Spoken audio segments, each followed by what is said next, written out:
Shalom kekasih mulia dimanapun Anda berada, berjumpa lagi bersama dengan saya Salsa, masih di sudut GKMI. Kali ini episode yang menarik buat saya karena saya mendapat kesempatan untuk berbincang secara langsung dengan calon ketua umum dari sinode kita yang periode ini ya 2024 sampai 2029. Nah, sekarang kesempatan ini kita punya satu narasumber, Bapak Pendeta Trofimus. Selamat sore, Bapak. Apa Ya, kabarnya? selamat sore, kabar baik. Ya, puji Tuhan. Akhirnya bisa bertatap langsung dengan Pak Trofimus ya, ngobrol. Kalau yang sebelumnya saya hanya menyaksikan pemaparan, tapi belum ngobrol secara langsung, kali ini saya berkesempatan berbincang-bincang secara langsung bersama dengan Pak Trofimus. Gimana Pak hari-harinya? Sudah masuk kesibukan ya? Karena sudah mendekati sidang raya. Kesibukannya hari-hari ini apa nih Pak? Ya, karena berhubungan dengan sinode ini sangat banyak. Selain saya juga dicalonkan, tapi saya juga adalah ketua panitia nominasi itu sendiri. Selain itu juga di MPL 4 yang lalu ketika di Kudus, saya juga menjadi salah satu ketua majelis persidangan. Di rapatnya ya rapat sana, rapat sini, ya sambil melakukan pelayanan di gereja di AOW Serpong dan juga untuk pelayanan-pelayanan pendampingan yang lain di Jawa Tengah dan bahkan kemarin dari Surabaya, jadi cukup padat. Ya, hektik ya Pak. Ini baru calon aja udah penuh banget ya jadwalnya ya. Ini kalau kebetulan terpilih itu mungkin akan lebih sibuk lagi. Nah, hari ini sebetulnya kita akan bincang-bincang nih Pak tentang kehidupan Bapak itu di dalam pelayanan, di dalam berkeluarga ya, kehidupan pribadi. Dari data yang kemarin di-sharingkan di dalam perbincangan kita tuh ya Pak ya. Bapak ini kan melayani di Ark of Worship. Apakah ini gereja pertama atau sebelumnya memang udah ada pelayanan di gereja lain Pak? Ya, ketika saya di Jakarta tahun 93, ketika di Jakarta untuk pertama kalinya, tahun 94 itu saya pelayanan di Anugerah, di GKI Anugerah Jakarta bersama dengan Pendeta Yesaya Abdi sampai tahun 2013. Oke. Nah, tahun 2000 saya diminta untuk merintis gereja AOW ini tahun 2000, lalu kemudian tahun 2013 didewasakan. Jadi ini adalah gereja pelayanan kedua setelah GKMI Anugerah.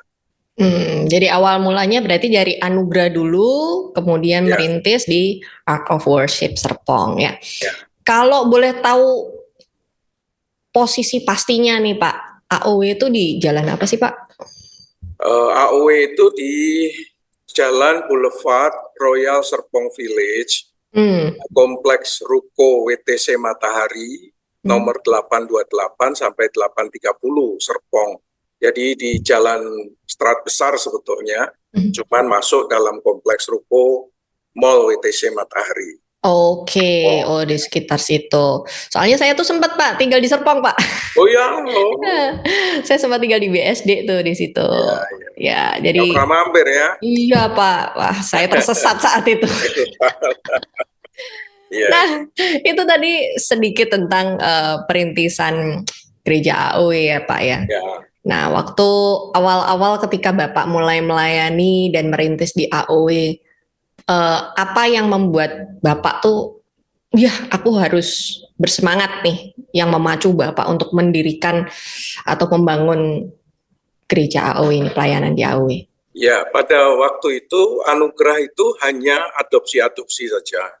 Ada beberapa gereja-gereja yang diadopsi oleh GKMI Anugerah tanpa Anugerah merintis.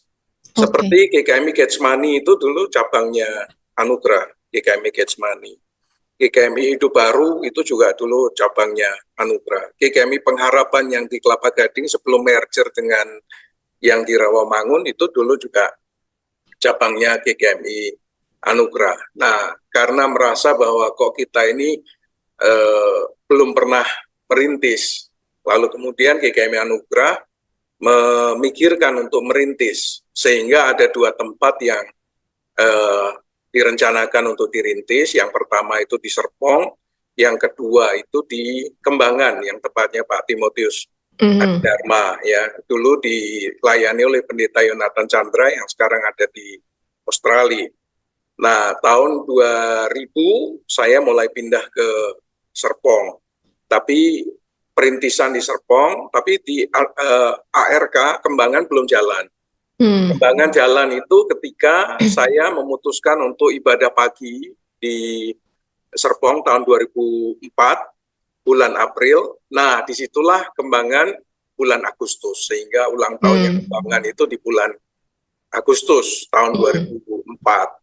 Sehingga sejak tahun 2004 saya lebih fokus ke melayani. Dulu namanya Rayon, tapi kemudian kami memutuskan untuk dewasa. Tahun 2013 itu kami memutuskan untuk dewasa. Oke. Sampai sekarang. Jadi nanti Agustus kami 11 tahun. Oh, besok Agustus ya. Wah, deket nih, tinggal sebentar lagi nih ulang tahun nih. Ya betul. Jadi ini original rintisannya GKMI Anugrah, dan pada waktu itu hanya ada 3 orang, saya, Pendeta Yonatan Chandra, dan Pendeta Yese Abdi, sehingga tidak mungkin mengutus Pendeta Yese Abdi.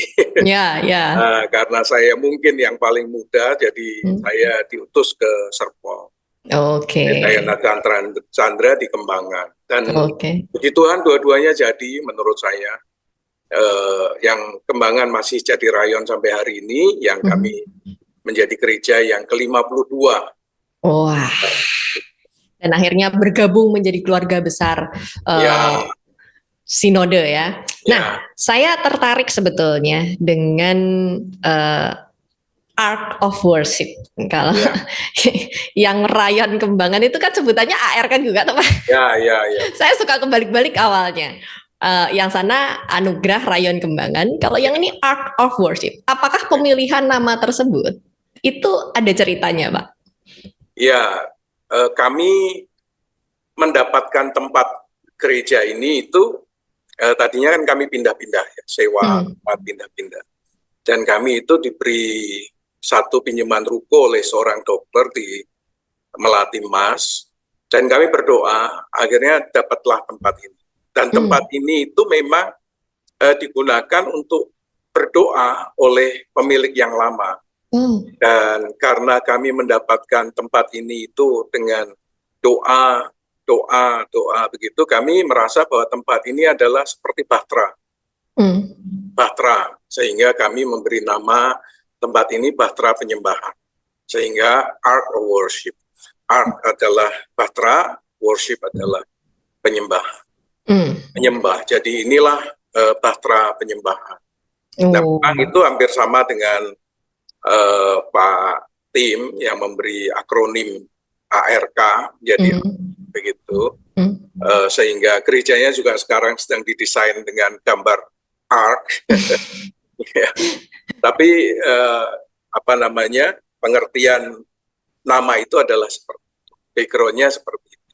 Dan sampai hari ini kami masih menjadikan tempat ARK ini bukan hanya tempat ibadah tapi juga sebagai tempat sebagai jemaat untuk menyembah. Gitu kira-kira seperti itu. Oke, nah ini kisah menarik ya, berarti di balik Ark of Worship kenapa diberi nama seperti demikian gitu. Dan itu membawa spirit bahwa di dalam doa dan penyembahan itu Tuhan tuh bisa membuka jalan ya Pak, sampai bisa dapat tempat itu. That is so awesome. Tempat ini sebetulnya juga menarik dapatnya ya. Dulu kami masih pindah-pindah, masih nabung kira-kira dapat 200-an juta lah kira-kira. Nah, tapi kemudian kami ditawari tempat ini dengan harga yang cukup murah tahun 2008 itu. Tapi uang kami hanya sekitar 200-an. Lalu saya berkata, kita kalau nggak jalan, nggak bisa. Kita harus mulai melangkah dengan uang yang ada. Terus bagaimana dapat uangnya?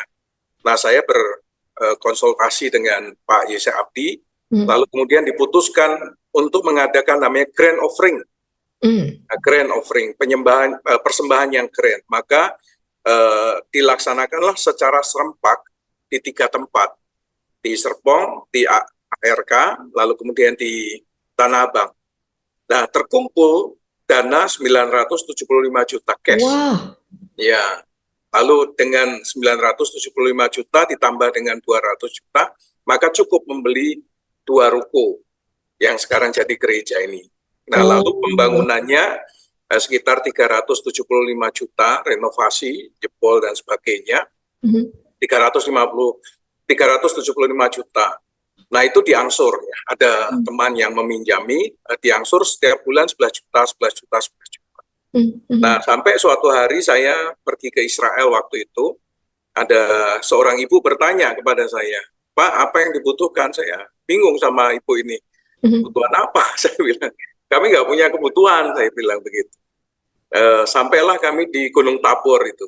Di bawah sebelum kami naik Gunung Tabor, ibu itu tanya lagi, "Pak, beneran Bapak itu masih membutuhkan apa?" Nah, kemudian saya cerita bahwa kami itu masih ada tunggakan sekitar 75 juta. Dan ketika saya pikir ibu itu pergi meninggalkan saya pikir PHP nih ibu gitu ya. Tapi ketika sampai di atas Gunung Tabor, saya keluar dari tempat doa goanya Elia begitu ya. Ibu itu menemui saya lagi, lalu berkata, "Pak, yang 75 juta saya tutup." Sehingga tahun 2010 kami nggak punya utang. Wah. Punya tempat ini kira-kira. Jadi amazing memang, itu keajaiban. Ya, dan itu luar biasa ya. Itu kalau kita nggak dengar ceritanya secara langsung dalam pembangunan sebuah gereja, memang kita mempercayai Tuhan turut bekerja dalam segala kebaikan ya, untuk mendatangkan segala kebaikan. Dan itu kisah di balik AOW. Nah, sekarang saya mau tanya pribadinya Pak Tro nih. Nah, kan banyak nih Pak yang belum tahu nih tentang Pak Tro. Kalau tadi Pak Tro udah cerita dulu awal pelayanannya di mana. Nah, sekarang saya tanya dulu Pak, istrinya Bapak berapa sih Pak? Ya, istri saya satu, namanya. Puji Tuhan ya Pak, satu ya Pak. Satu, namanya Desi Rawati Santoso, orang Semarang. Oke. Adik kelas.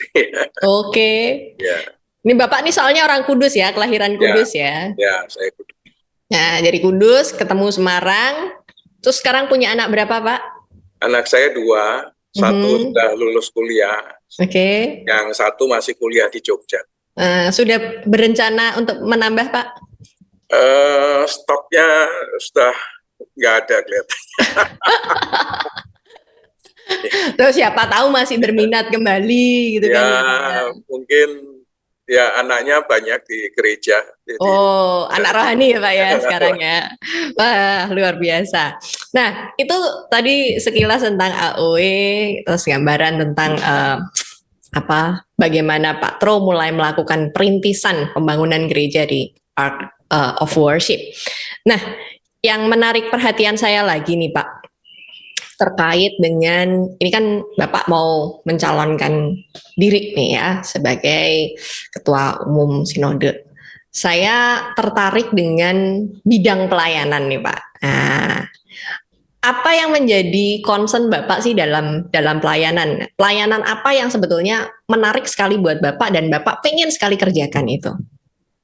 Ya, sebetulnya saya tidak ingin terlibat dalam sinode lebih banyak karena saya merasa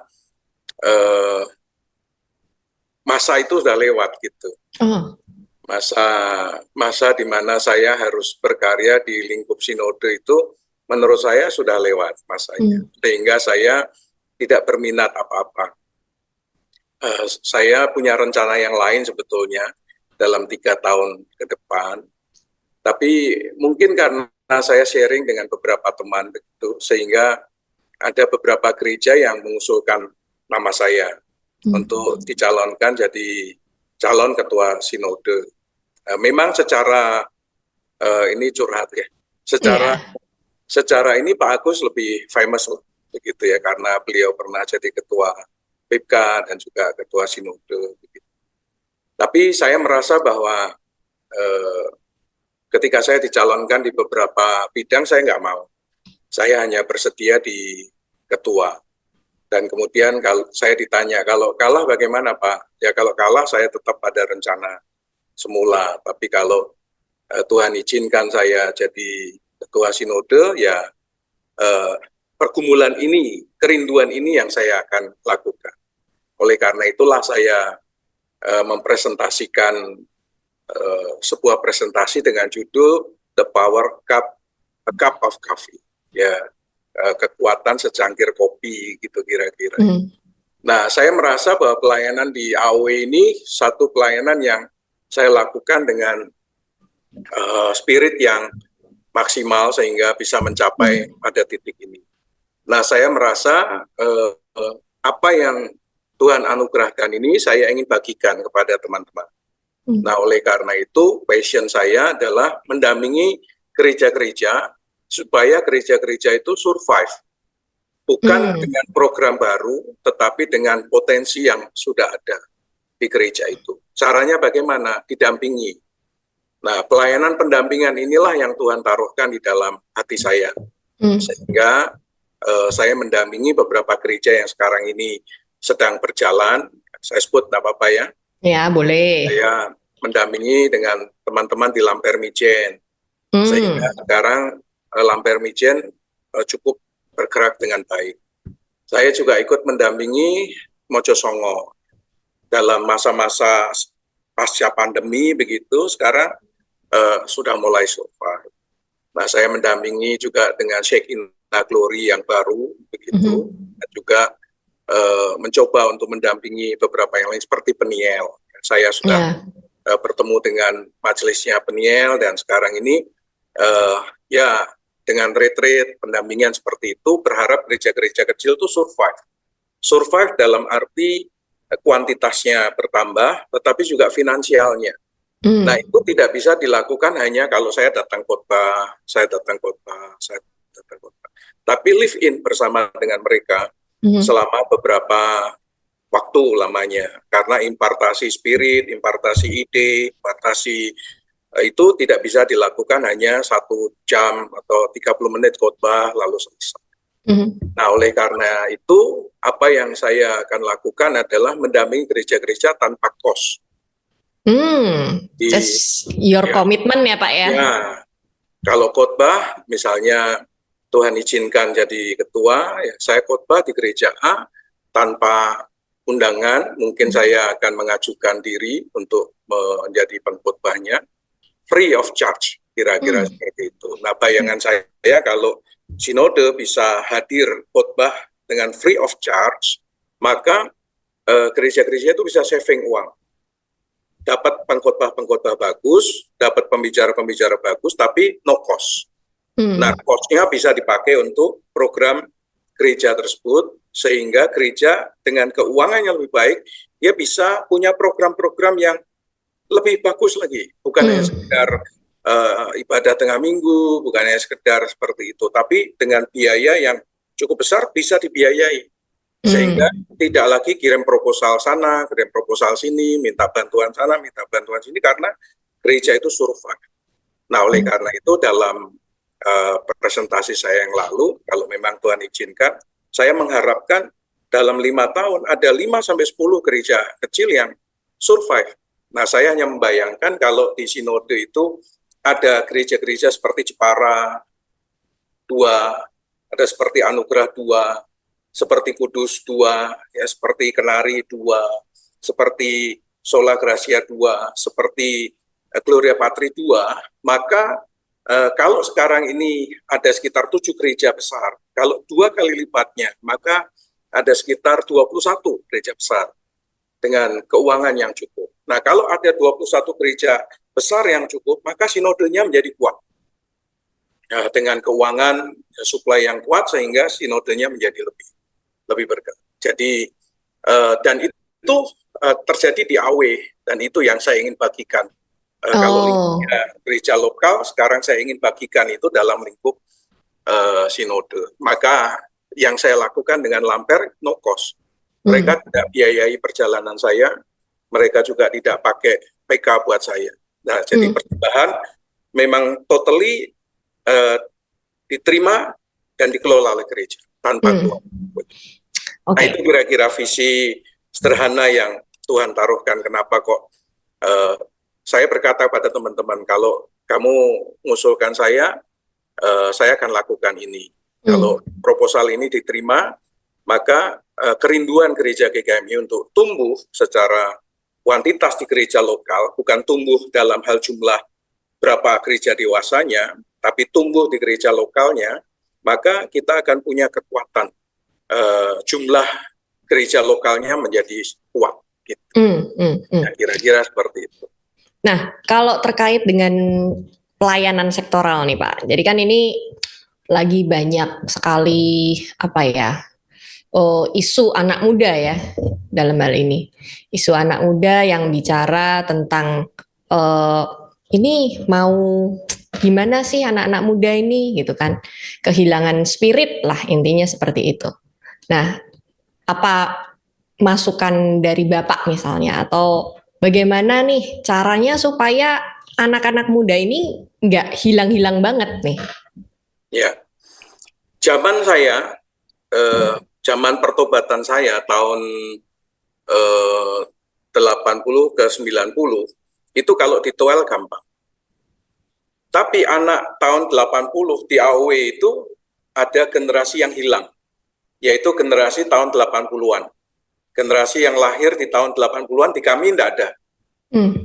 Nah, tetapi dari tahun 70 ke tahun 90 sekarang, jadi 80-nya hilang, sekarang di kami 90. Nah, 90 ini kalau ditoel masih gampang. Tapi di antara tahun 90 langsung ke tahun 2000. Nah, di tahun 2000 ini yang lahir di bulan Juni ke bawah, Januari sampai Juni, itu masih gampang. Tapi Juni ke bawah sampai Desember dan seterusnya itu tidak terlalu mudah. Nah, generasi-generasi mereka ini tidak bisa dipaksa dalam tanda kutip dengan perintah, order, dorongan seperti yang terjadi pada zaman saya atau generasi tahun 90-an. Nah, bagaimana menggerakkan mereka? Menggerakkan mereka adalah dengan kelompok-kelompok kecil. Jadi mereka itu lebih cocok dalam kelompok kecil, bukan dalam skup besar. Ada beberapa anak muda yang keluar dari gereja-gereja GKMI, mereka selalu berkata, GKMI itu terlalu old, terlalu tua buat saya. GKMI itu tidak sentuh anak-anak muda. Nah, sehingga sekarang di AOW itu kami adakan namanya home, kelompok-kelompok kecil. Nah, kelompok-kelompok kecil itu di AOW itu saya yang langsung mentor, sehingga dalam gerakannya bisa dilaksanakan. Jadi kami di AOW itu ada ibadah intergenerasi. Jadi setiap minggu terakhir ada ibadah gabungan, sehingga anak-anak itu nanti kalau misalnya mereka SMP, SMA, dia bisa smooth masuk ke ibadah minggu. Nah, seringkali ini diabaikan, dikotakkan sendiri, sehingga ketika mereka sudah remaja, masuk di sini, mereka merasa old. Merasa, ini generasi tidak cocok nih sama saya. Tapi gap-nya terlalu tinggi ya Pak ya? Ya, terlalu tinggi. Tapi kalau sudah dibiasakan, mereka akan smooth gabungnya. Nah, menjangkau anak-anak itu sekarang dengan kelompok-kelompok kecil. Ya, itu dilakukan oleh gereja-gereja seperti GMS, dilakukan oleh gereja-gereja seperti NDC. Nah, ini kelompok kecilnya kuat. Nah, sementara di GKMI itu lebih fokus pada ibadah-ibadah, tidak fokus pada kelompok-kelompok kecil. Nah, kelompok-kelompok kecil inilah yang saya sedang bagikan ke Lamper Mijen. Nanti September akan retreat dengan saya. Saya bagikan dengan Shekina kemarin di bulan Juni sudah retreat dengan saya. Lalu kemudian saya bagikan di Mojosongo sudah retreat juga dengan saya, tapi belum maksimal. Jadi akan dilakukan terus sampai mereka punya kelompok-kelompok kecil yang kuat, yang bukan hanya membuat tumbuh secara rohani di lingkungan mereka, tapi juga mengundang orang. Jadi saya membagikan teknik, cara atau strategi bagaimana mengundang orang melalui kelompok kecil. Nah, itulah yang kami lakukan di AOW, dan saya ingin bagikan itu dalam lingkup sinodal. Karena saya bukan orang sinodal, maka saya melakukannya by ya gitu tadi gereja lokal yang saya bisa masuk. Kenari sekarang ini Kenari sudah punya 20 pemimpin untuk bikin kelompok-kelompok kecil. Nah, sekarang mereka sedang bergerak dalam kelompok kecil menggunakan program keluarga, bulan keluarga. Nah, menggunakan dengan bulan keluarga, mereka sekarang sudah punya leader-leadernya. Nah, nanti Oktober, kalau memang Tuhan izinkan, saya datang lagi ke Kenari untuk ini lagi charge lagi supaya kelompok-kelompok ini hidup. Saya berkata kepada Kenari, kalau kamu nggak mulai seperti ini, anak mudamu akan hilang. Ya, karena seperti memang itu kira-kira. kemarin memang ada begitu banyak yang memberikan pandangan tentang hilangnya anak-anak muda GKMI. Ya memang sih mereka mungkin waktu pas mereka keluar kota, kemudian balik ketika mereka pulang ke rumah asalnya, ke rumah orang tuanya, mereka pasti akan kembali ke GKMI. Tapi ketika mereka keluar itu, Mbak, itu nggak ke GKMI, gitu loh. Nah, jadi gambaran-gambaran yang seperti itu yang sekarang menjadi kerinduan sih di antara kalangan-kalangan anak muda ya di GKMI. Dan sharing yang tadi Bapak sampaikan cukup menggelitik dan harapannya sih banyak gereja GKMI yang juga mengikuti teladan yang sama ya, karena itu menjadi concern bersama. Sebetulnya sederhana sih, Salsa. Sederhana. Jadi saya menyampaikan tema The Power of a Cup of Coffee, ya. Kekuatan ngopi. Jadi bagaimana saya bisa dekat dengan Salsa? Dekat dengan Salsa itu cukup 4 kali ngopi.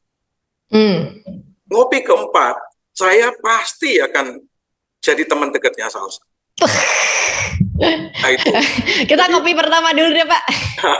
Jadi ini kopi pertama, kedua, ketiga ini ada tekniknya. Oke. Jadi keempat itu sudah pasti dia akan sama dekat dengan kami. Nah, proses ini sebetulnya yang sedang kami lakukan. Maka sebetulnya untuk menumbuhkan sebuah gereja itu harus live in dengan ngopi bersama. Berapa kali? Cukup 4 kali saja. Dan 4 kali pasti gereja itu sudah tangkap apa yang menjadi kerinduan, apa yang menjadi keinginan. Demikian juga mendekati jemaat-jemaat. Ya, jemaat-jemaat yang anak-anak tadi. Saya berpikir saya tidak akan bisa dekat dengan anak-anak. Tapi ketika anak-anak saya bilang, Kevin nanti ngopi sama Om ya. Kapan Om? Gitu. Nanti hari Sabtu ya. Saya bisa ngopi dengan 7 anak. Anak-anak kelas 6 SD. Dan ketika ngopi dengan saya, akhirnya saya tanya, ngobrol setelah sekian kali ngopi, saya tanya, kamu ingin gereja kita melakukan apa? Mereka berkata, itu Om, lomba e-sport Om. Kamu bisa melaksanakan itu? Bisa Om. Maka kami buat program e-sport turnamen, event. Dan gereja yang bikin ya? Gereja yang bikin. Anak-anak ini bisa mengumpulkan 97 temannya untuk hadir di gereja. Nah, kemudian di follow up dengan ngopi-ngopi lagi yang ikut e-sport ini. Nah, sekarang dalam rangka AOW HUT yang ke-11 kami adakan AOW Cup. Anak-anak ini lagi tadi yang mengerjakan. Itu dari hasil ngopi. Jadi ngopi itu membuat yang tua dekat dengan yang muda, anak yang tadinya berjarak menjadi dekat, dan bahkan bisa terlibat dalam aktivitas gereja yang lebih besar. Nah, itulah yang saya ingin mau tularkan kepada gereja-gereja supaya pendeta-pendetanya itu mau ngopi dengan jemaatnya, mau ngopi dengan anak-anak mudanya, untuk tangkap hati mereka, sehingga gereja itu bisa tumbuh, bukan mengandalkan orang di luar gereja, tapi mengandalkan orang yang di dalam gereja.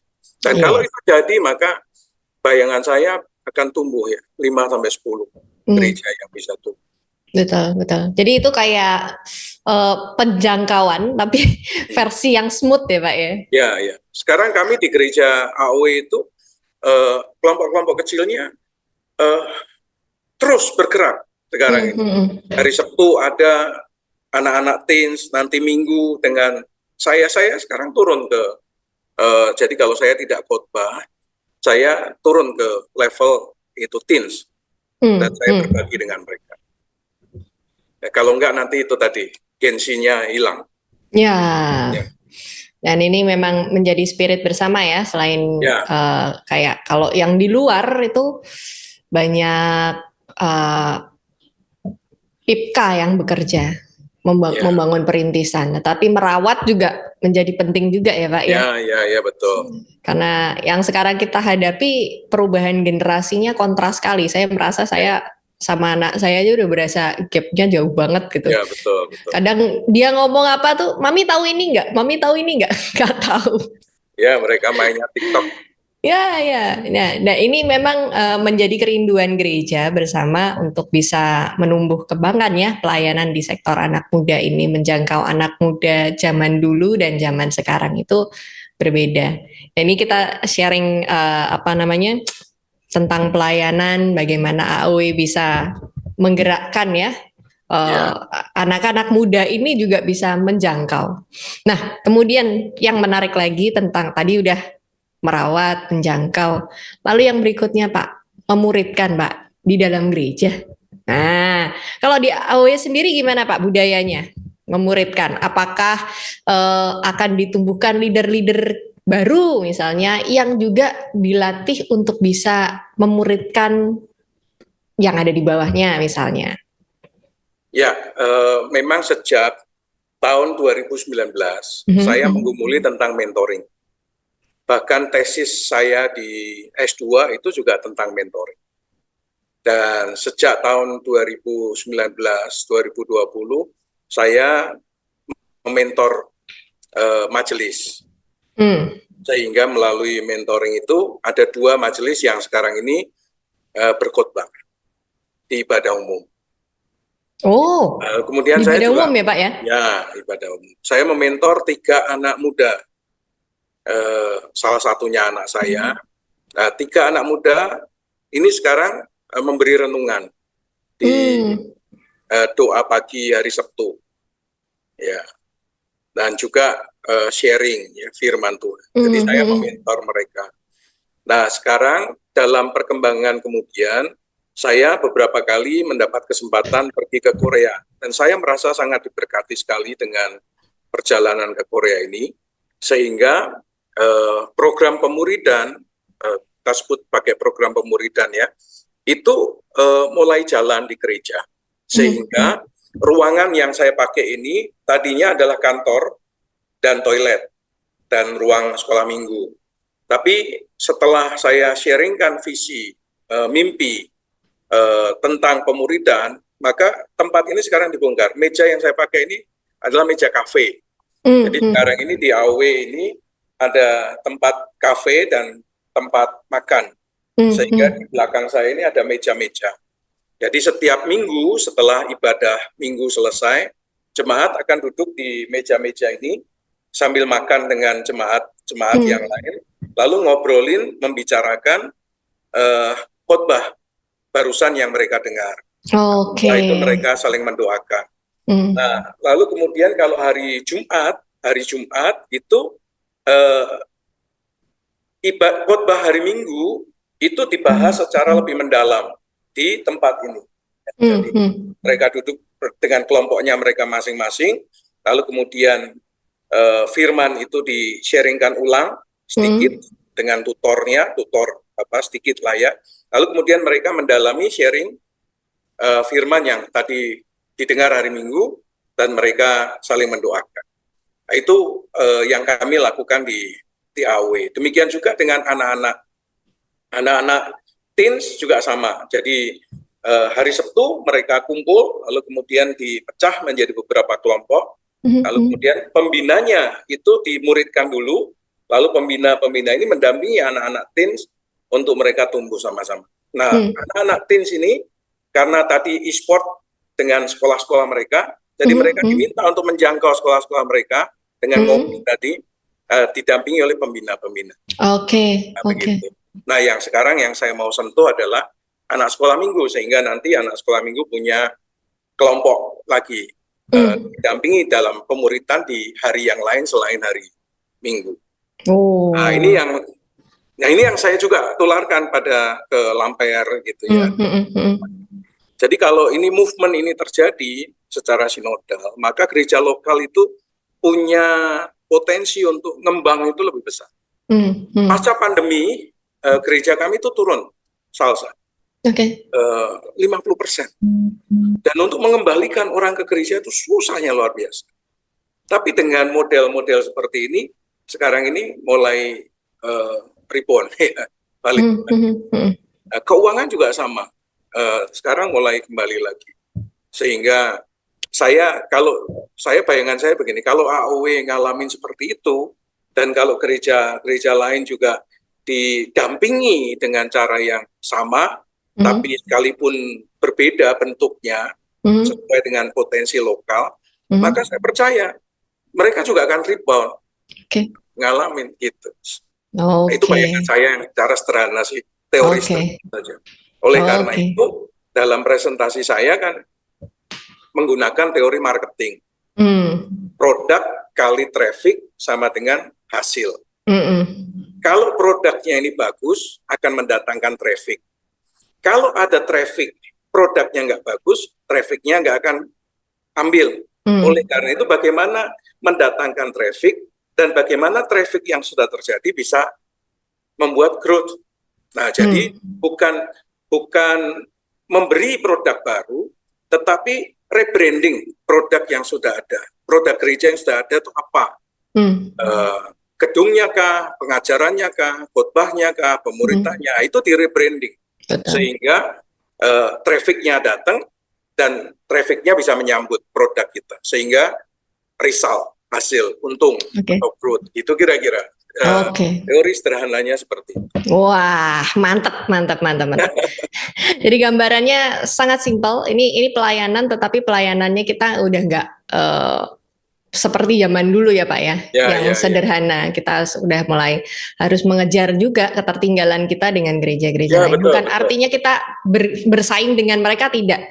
Karena jiwa-jiwa itu banyak di luar sana, tetapi yang mengenal Tuhan ya nggak sebanyak yang tidak mengenal Tuhan, bukan? Jadi kita sama-sama saling membantu sesama anggota jemaat GKMI, bagaimana GKMI satu dengan GKMI yang lain ini bisa saling support untuk bisa membangun pelayanan bersama. That is good. Nah, itu luar biasa dari apa yang disampaikan Pak Tro ya. Saya berharap sekali Kekasih Muria juga boleh menangkap nilai baik dari obrolan kita pada sore hari ini. Dan yang pasti ini penting sekali untuk dipahami bersama dan menjadi kerinduan bersama, karena nggak akan bisa berhasil ya kalau ini dikerjakan hanya satu individu, tetapi harus dikerjakan secara bersama-sama. Kalau dikerjakan bersama-sama, Tuhan pasti juga akan menyertai pekerjaan kita bersama. Saya tuh sering nonton YouTube-nya Ignatius Jonan ya.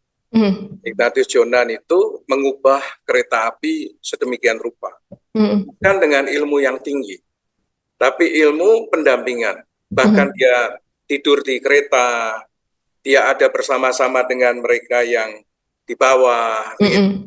Jadi sebetulnya untuk mengubah sesuatu menjadi sesuatu yang lebih baik itu kita ini harus by example ya, dengan memberikan contoh dan tinggal dengan mereka.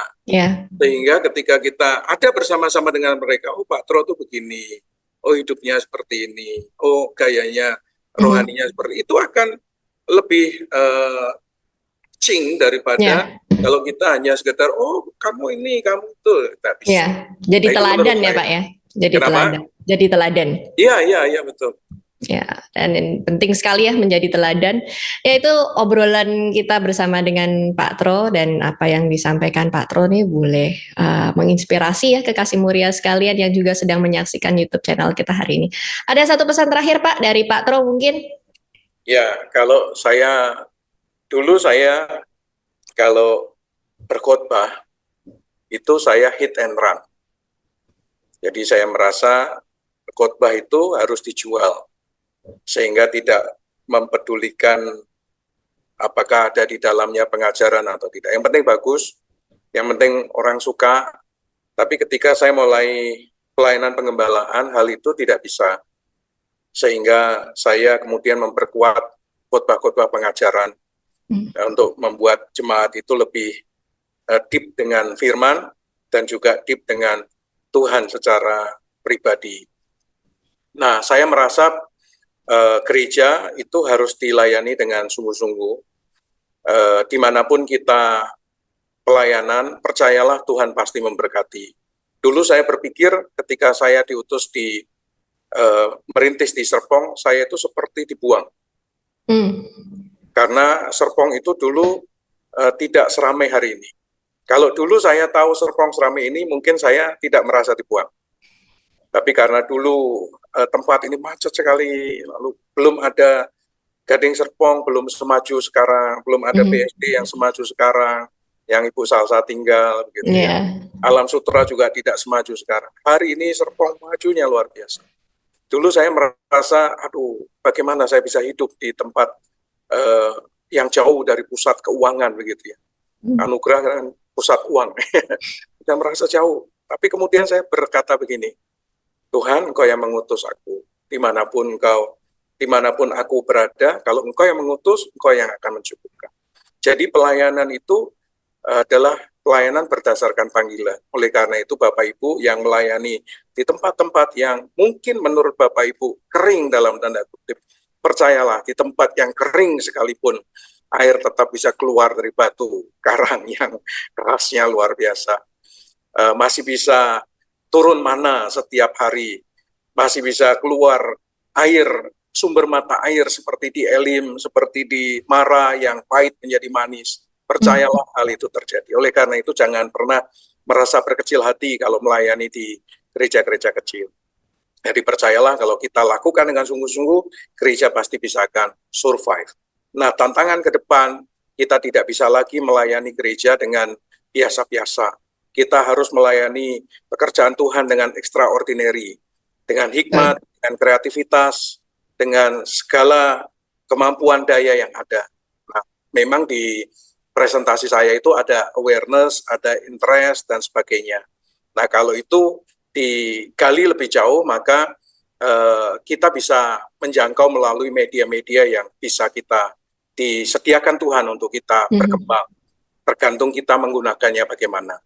Oleh karena itu, percayalah ke depan tidak akan lebih mudah, tetapi kalau kita sungguh-sungguh bergandengan tangan dengan jemaat, pasti berhasil. Saya tutup dengan satu cerita dalam Kejadian pasal 11. Pada waktu itu, dunia itu satu bahasa, satu logat. Dengan satu bahasa, satu logat, mereka membangun menara Babel.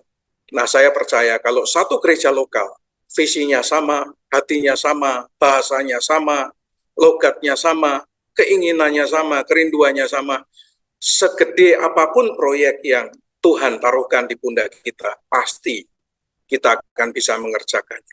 Bersama dengan Tuhan, kita pasti cakap menanggung segala perkara. Jangan abaikan anak-anak, karena menurut saya gereja itu bisa besar dua kategori. Kategori yang pertama adalah anak-anak muda. Yang kedua adalah ibu-ibu. Karena dua komisi inilah yang bisa mengundang teman-teman mereka. Ibu-ibu bisa mengundang teman-temannya ibu-ibu yang lain. Anak-anak muda bisa mengundang anak-anak muda yang lain. Kalau dua kategori ini di gereja dibangkitkan, dilibatkan, gereja kita akan menjadi jauh lebih aktif dan lebih hidup. Karena mereka lah yang punya masa dibandingkan bapak-bapak yang naik sepeda. Betul banget ya, kayak beberapa waktu lalu tuh memang Pak Paulus Hartono juga sempat menyinggung bahwa warga KKM tuh isinya tuh banyak kan perempuan Pak daripada laki-lakinya ya. Nah ini jadi mendorong jemaat sekalian, baik yang muda, yang perempuan, yang senior sekalipun itu untuk ikut terlibat di dalam pelayanan. Yaitu tadi obrolan santai kita bersama dengan Pak Trofimus tentang pengalamannya dalam merawat dan mengasuh art of worship. Jadi ini bapaknya art of worship gitu ya. Nah, beliau bercerita. Kami memang membiasakan menggunakan AOW jadi lauk. Tapi gampang. Jadi GKMI AOW ya Pak ya. Jadi AOW ini menarik sekali kisah di baliknya. Saya percaya sekali bahwa ada banyak gereja di GKMI ini yang juga punya cerita-cerita unik. Nah nanti next setelah ini kita akan dengerin deh kisah-kisah lain ya dari gereja-gereja lain dan mestinya akan menginspirasi kekasih mulia sekalian. Nah ini baru dari Pak Tro dari AOW dan pengalaman beliau melayani di AOW dan impian beliau untuk bisa membawa apa yang sudah dikerjakan di AOW ke ranah yang lebih besar dan menularkannya itu kepada gereja-gereja lain. Dan itu akhir kata dari saya. Terima kasih sudah menyaksikan ya Sudut GKMI pada sore hari ini, dan semoga benar-benar menginspirasi kekasih muria sekalian dimanapun Anda berada. Kisah dari Pak Tro ini boleh diambil nilai baiknya, kemudian dikembangkan dan ditularkan kembali kepada sesama kita. Itu akhir kata dari saya. Terima kasih sudah menyaksikan Sudut GKMI. Tuhan Yesus memberkati. Sampai jumpa lagi di episode selanjutnya.